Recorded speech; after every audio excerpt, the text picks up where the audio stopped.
Hola a todos y bienvenidos a un video más. En este caso vamos a retomar un tipo de video que hace ya a esta altura algunos años, algunos años, cómo pasa el tiempo, y que muchos de ustedes les resultaba de utilidad. Además, el hecho de que para mí en lo personal encontraba un gran placer en realizarlos. Se trata de analizar planos comentando su distribución y, en algunos casos, plantear ventajas y desventajas de las mismas. He decidido comenzar con una necesidad muy recurrente en los pedidos que realizan en los comentarios los visitantes habituales al canal. Me refiero de los cuartos para rentar.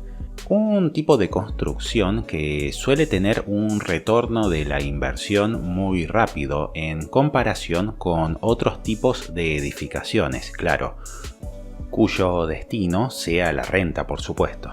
Esto sucede principalmente gracias al hecho de que su construcción no suele tener grandes lujos, se limita a ciertos tipos de ambientes. Es aplicable o replicable en el tiempo y en otros proyectos, y el alquiler o la renta se realiza con cierta rapidez, ya que se emplazan en terrenos o solares normalmente cercanos a universidades donde los alumnos requieren de este tipo de viviendas. Sin más preámbulo, vamos a comenzar con un modelo de los más simples que vamos a ver en esta ocasión. Se trata de un mini departamento que incluye en el ingreso la cocina a la derecha y a continuación un pequeño espacio destinado al comedor, mientras que a la izquierda y formando parte de un todo en sí mismo, el ambiente nos ofrece el dormitorio y un espacio de estudio. Además, se complementa con un baño justo en la parte final del recorrido y formando una U desde la entrada. El segundo proyecto establece ya un poco más de complejidad debido a sus dimensiones. Se trata en este caso de una sala seguida de una barra que actúa como desayunadora y también como comedor. También está la cocina.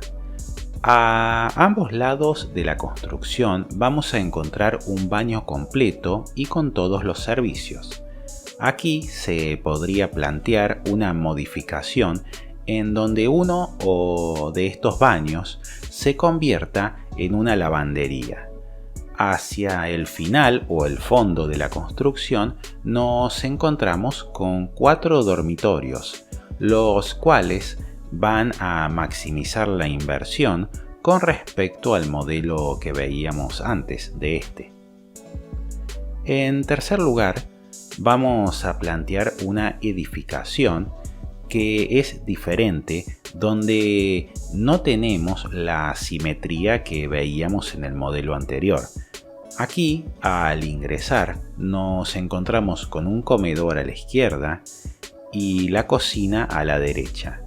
Seguidamente tendremos una amplia sala, completando el espacio restante, donde vamos a encontrar que todo el perímetro, tanto a ambos lados como en el fondo, se establecen un total de 2 baños y un total de 5 dormitorios.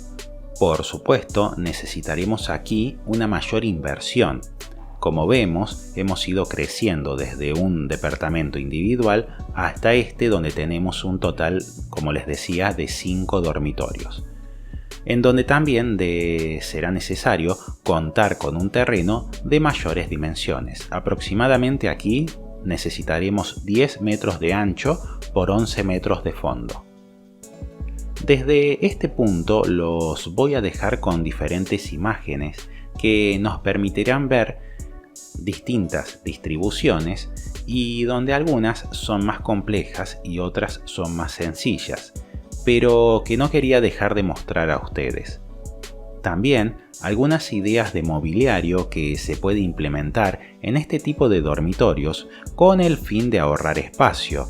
Esto también hará que se requiera menos metros cuadrados de construcción y por lo tanto una menor inversión.